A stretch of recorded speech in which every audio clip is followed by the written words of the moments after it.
quem é você? Quem é a Cristina, né? Como é que você começou a aprender português? Como é que o português entrou na sua vida? Eu já assisti um pouco dos seus vídeos e sei que muito vem do seu marido, claro. Não, Então, não? Me conta. na verdade, eu sou muito engraçado.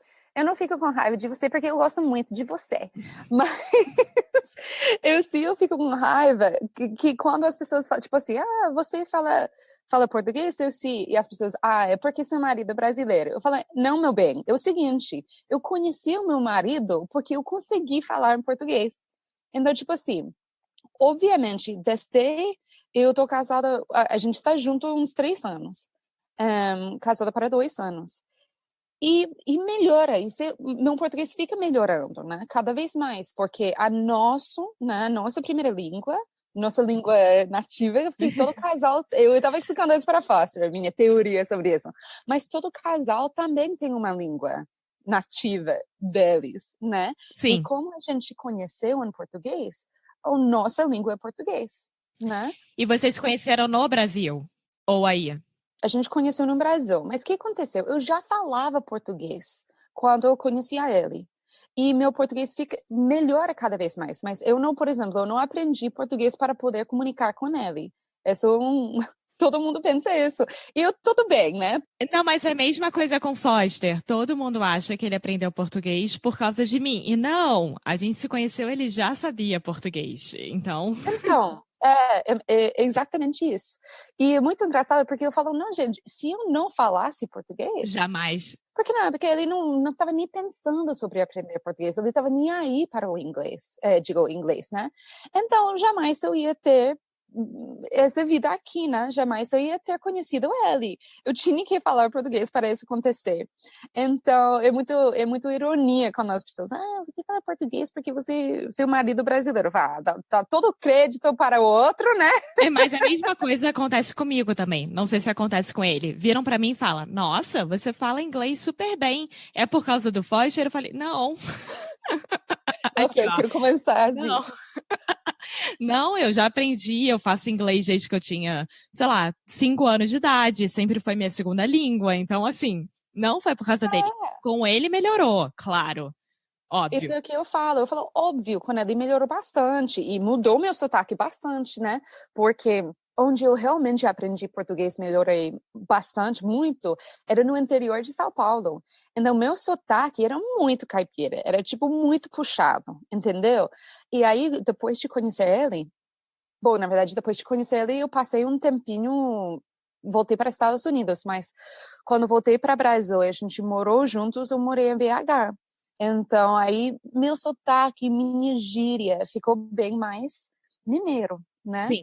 Aí, meu sotaque hoje em dia, não sei, na verdade, é uma mistura de tudo. Sotaque é assim, né? Sotaque é uma coisa doida, que ninguém tem muita confusão sobre o que é, mas sotaque muda, fica mudando, até na primeira língua muda. Às vezes Muito.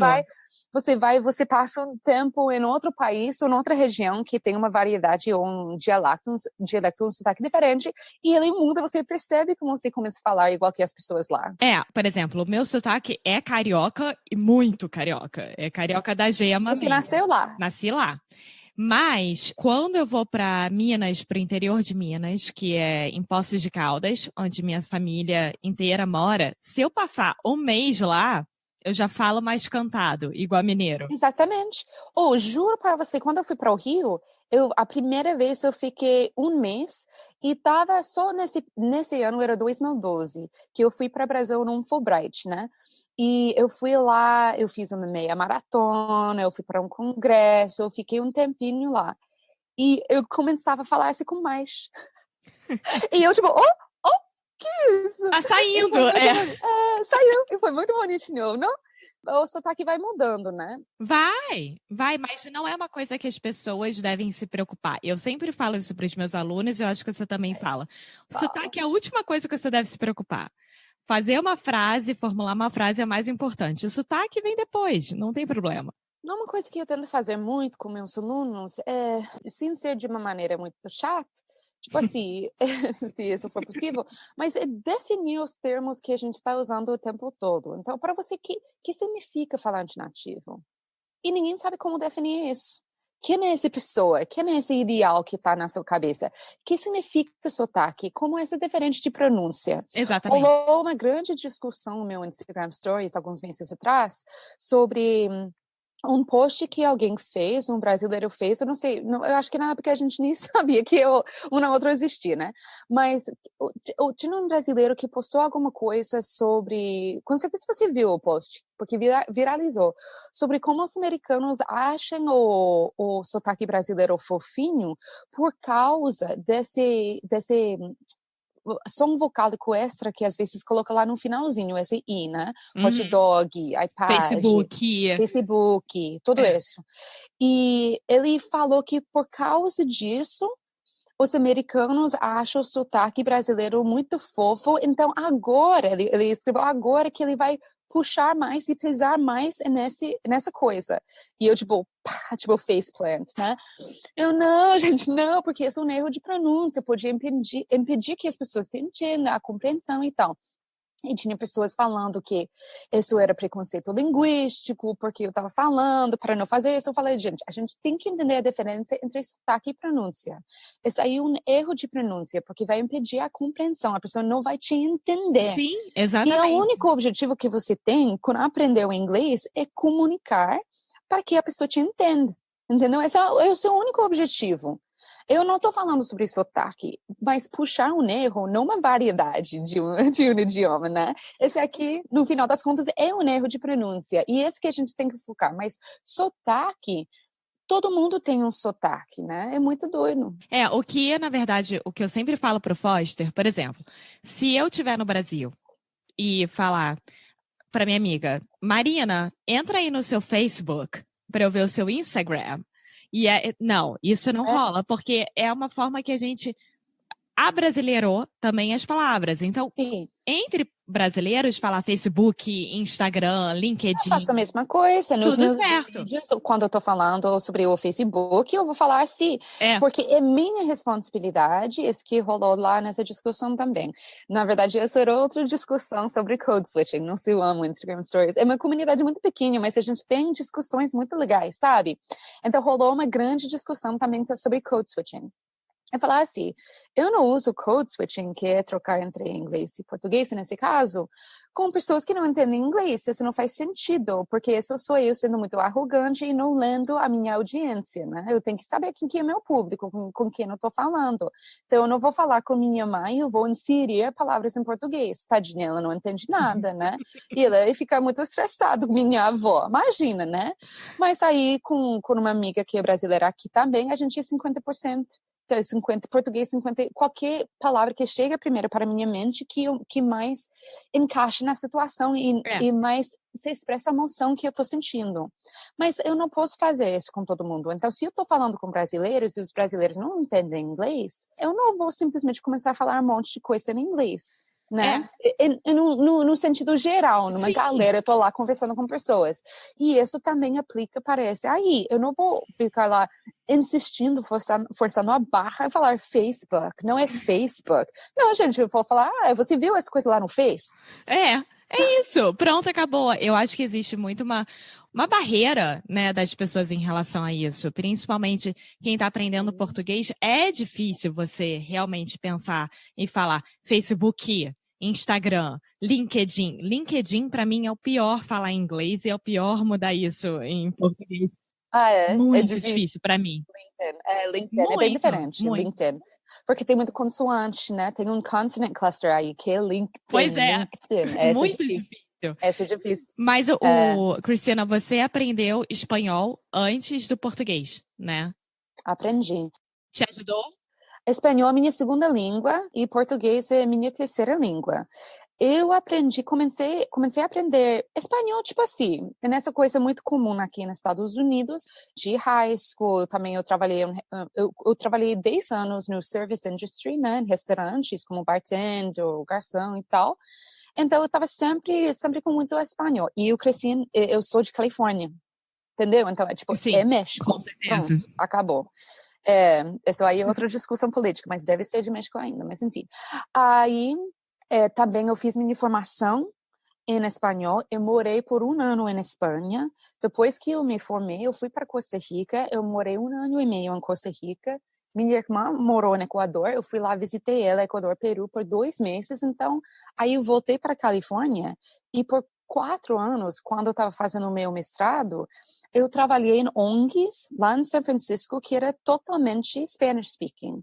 Ou seja, eu entrei na porta e eu falei espanhol o dia todo. Eu fiz minhas reuniões de pessoal, meus staff meetings em espanhol, conversava com todos os meus colegas em espanhol. Então, eu estava muito, mas muito fluente em espanhol. Era uma coisa muito doida, tipo assim, eu nunca na minha vida eu achei que não ia ser fluente. Ou como a vida dá voltas, né? Vira voltas. Aí, o que aconteceu? Eu fui pela primeira vez para o Brasil em 2010, e isso era turismo. Eu fui para Salvador da Bahia, e realmente era porque eu estava precisando sair do país. É uma história que eu conto num outro episódio, né? Que eu contei para o Foster. Mas estava precisando viajar, eu já tinha me apaixonado. Espairecer, tava precisando Tava, relaxar. relaxar é understatement, né? Se não, eu não ia terminar o meu mestrado. Eu estava com muito burnout. E minha mãe falou para mim, não, você está precisando viajar, vai lá. Eu tinha economizado muito dinheiro porque estava só estudando e eu tinha 3 empregos, né? E eu estava ralando, mas eu não estava gastando nada de dinheiro. Então eu fui lá para Salvador da Bahia, eu fui lá para 2 meses e essa foi a minha primeira experiência com a cultura brasileira e o povo brasileiro. Aí comecei a soltar um pouquinho de português, mas eu estava nessa época que eu estava trabalhando nas ONGs, estava muito espanhol. Então, e eu fiz, também eu expliquei lá nesse episódio com o Foster, nessa viagem eu fiz um sandwich, né? Eu fui para Costa Rica, depois Brasil, depois Costa Rica, aí eu voltei. Então, eu estava falando em espanhol com minha comunidade, minha família costarricense aí, né? E aí eu fui para Brasil. Eu acho que, tipo assim, estava saindo só espanhol, mas muitas vezes foi muito difícil para eu atender. Eu falava alguma coisa e eu tinha que perguntar às pessoas, tipo, isso era espanhol ou português? Que é muito parecido, eu não sabia. Aí, quando eu voltei para Costa Rica, eu estava já falando espanhol com um sotaque puxando português. E as pessoas, o que aconteceu com você? Portunhol. Elas acharam, tipo, que eu tinha um stroke, sabe? Que, tipo, o que você tá falando? Que isso? Tá soando muito doido o seu português, seu espanhol. E eu, mas enfim. E voltei para os Estados Unidos e não pensei muito em espanhol, em português mais, porque eu tinha que terminar o meu mestrado, voltou para a minha vida normal de espanhol, de inglês e espanhol, terminei o meu mestrado e continuei trabalhando em ONG. Mas alguma coisa aconteceu lá com esse trabalho e na área, na verdade, no que eu estava trabalhando, que era dando aula de inglês, mas era uma coisa muito puxada por justiça social. Uhum. Eu estava trabalhando numa ONG com imigrantes e refugiados latinos que sofreram de violência doméstica. Então, foi uma coisa que demandava muito de mim, puxava muita energia emocional, e eu já não estava conseguindo mais. Aí eu solicitei um Fulbright. Aí eu ganhei a Fulbright, aí eu fui para o Brasil. Aí que realmente começava, o ponto é como realmente quando eu comecei a aprender português e falar em português e entender a cultura brasileira. Porque por mais que eu estava em Salvador da Bahia, e eu achei que todo o Brasil foi desse jeito. Não. Aí eles me colocavam no interior de São Paulo, né? Em São José do Rio Diferente. Preto. É, muito diferente. Muito diferente. Então, que aí que eu realmente, isso era em 2012. Que aí que realmente eu comecei a aprender espanhol, entender tudo, né? Esse é tipo o começo da minha vida brasileira. E o espanhol, sim, me ajudou. É o que eu sempre falo para todo mundo, é o seguinte: no começo o espanhol ajuda bastante e depois ele atrapalha tudo. Porque me ajudou no seguinte maneira, me ajudou simplesmente porque eu já tinha aprendido uma língua. Então, eu já me conhecia como aprendiz, né, de línguas, já entendia o que eu precisava fazer para aprender mais. Eu fazia um monte de erro, eu cometia um monte de erro, né, quando eu aprendi espanhol. Muita coisa lá na Espanha. E eu estava muito jovem também, né? Eu tinha uns 19 anos, eu estava, tipo, caí numa depressão lá na Espanha, porque não conseguia comunicar, eu não me preparava para ir para a Espanha. tipo assim, eu tinha um jeitinho brasileiro antes que eu sabia o que era isso, né? Eu dei um jeito para não ter que tomar um requisito de uma aula que você tem que tomar antes de fazer esse study abroad. Ou seja, você burlou o sistema para conseguir. Então, aí eu fui lá, mas foi um nervo total, né? Porque eu cheguei lá sem nada de espanhol, sem poder comunicar com ninguém. E eu sou uma pessoa comunicativa, né? Vamos combinar isso. Então, cheguei lá, eu não conseguia fazer amizade, não conseguia nada, e foi muito difícil. Aprender espanhol foi um luto para mim. Eu posso te dizer, foi muito, muito difícil. Até que foi a coisa que eu acho que foi a melhor coisa que eu já fiz na minha vida, sem dúvidas, né? Porque ele me direcionou para um monte de coisa. Eu sou uma pessoa diferente. Eu acho que daquela época, sobretudo porque foi o final da minha adolescência, né? Sim, tem toda uma mudança de mentalidade, de maturidade, de Tá tudo. toda diferente. Eu acho que meu cérebro mudou, Sim. né? Depois que eu fiquei bilíngue. Meu cérebro mudou de verdade e abriu vários mundos para mim. Então, foi a melhor coisa que eu fiz. E, de fato, quando eu fui para a Espanha, eu não fui um major, eu não estava estudando espanhol. Eu fui lá como com um major em arte. Eu tava estudando pintar e desenhar. E eu fui lá e eu tomei tantas disciplinas da língua espanhola e da literatura espanhola e linguística aplicada e cultura, sei lá, que quando eu voltei para a minha faculdade em Califórnia, eu já tinha terminado um major todo em um ano. Incrível. De tantas coisas que eu tomei, porque tanto interesse que eu tinha em realmente entender essa língua, porque foi a coisa mais difícil que eu já fiz. Eu não estava uma pessoa acadêmica, não estava. Eu não era uma pessoa acadêmica, entendeu? Eu não lia, não escrevia. Durante a minha vida toda, eu era performing arts, eu dançava, eu pintava, eu fazia teatro musical. Mas como isso foi muito difícil para mim, eu realmente, em inglês a gente fala hunker down, né? Hit the books. I hit the books pela primeira vez. Que realmente eu falei, opa, eu tenho que estudar para fazer alguma coisa bem.